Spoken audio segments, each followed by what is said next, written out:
Impact FM, l'inforégion avec Olivier Tomezzoli. On vous emmène en balade culturelle le long du Ravel à la découverte d'œuvres d'artistes régionaux. Détail dans ce journal. 2 beaux chèques distribués par les organisateurs du Trail des Idylles à destination d'associations qui œuvrent pour les autres. Foot féminin, ce sera la Coupe de Belgique pour lancer officiellement la nouvelle saison pour Ster, Francorchamps et Belvaux, fin de ce mois de juillet. Mardi 9 juillet, le développement des titres de l'info de l'arrondissement. Présentation Olivier Tomezzoli. Bonjour à tous, on commence avec cette nouvelle découverte explosive faite semaine dernière du côté de Wirtsfeld sur la commune de Bullange. C'est lors de travaux de terrassement tout proche d'une habitation que l'engin explosif datant sans doute de la Seconde Guerre mondiale a été déterré. La zone de police à Eiffel a été alertée, le service de déminage appelé sur place. Des démineurs qui ont ensuite emmené l'engin en lieu sûr au camp d'Elsenborn où ils l'ont fait exploser en toute sécurité. On poursuit avec ce nouveau geste de solidarité que l'on doit aux organisateurs du Trail des Idylles qui a lieu chaque année au printemps au départ de la salle de Chaude. C'était le 13 avril cette année avec un objectif. Les bénéfices sont reversés aux associations de la région. Cette année, ce sont 2 beaux chèques qui ont été remis dans le cadre du barbecue de remerciement organisé ce week-end, à savoir 6 000 € pour la cadrine de l'SBL Cadre et son projet de ferme pédagogique pour adultes handicapés et 2 500 € pour le Craxaton, organisation qui récolte des fonds en soutien aux personnes atteintes d'un cancer. L'occasion de vous rappeler que le Craxaton reviendra le week-end des 21 et 22 septembre pour un nouveau grand rendez-vous de la solidarité.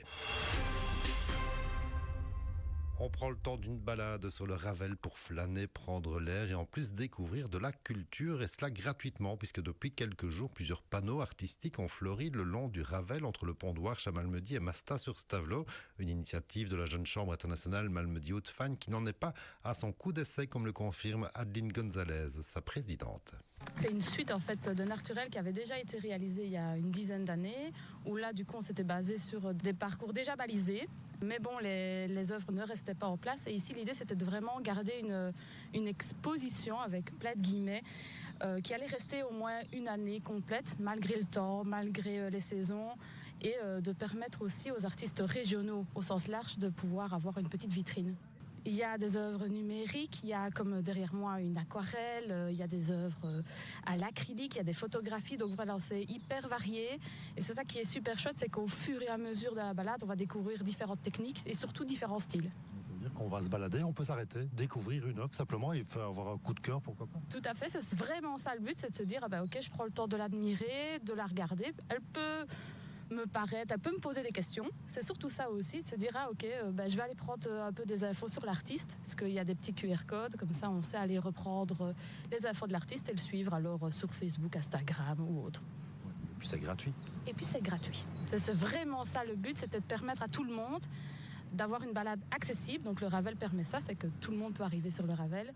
Et vous pouvez donc partir à la découverte de ces œuvres sur le Ravel tranquillement à votre aise et aussi découvrir les artistes qui se cachent derrière ces œuvres parfois surprenantes. Il y a 13 œuvres. Donc à partir d'ici, donc après le pont d'Ouarche, ici à Malmedy, jusqu'à l'ancienne gare de Masta.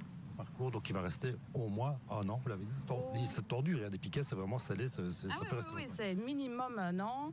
Et puis on s'est dit, c'était une discussion avec les communes, de peut-être refaire un autre concours, alors sur une autre thématique, et de permettre vraiment aux gens de la région d'investir le Ravel. Donc voilà, on peut peut-être se dire dans 1 ou 2 ans que ce sont les écoles qui participeraient au concours. Enfin voilà, c'est vraiment ouvert à une pérennité.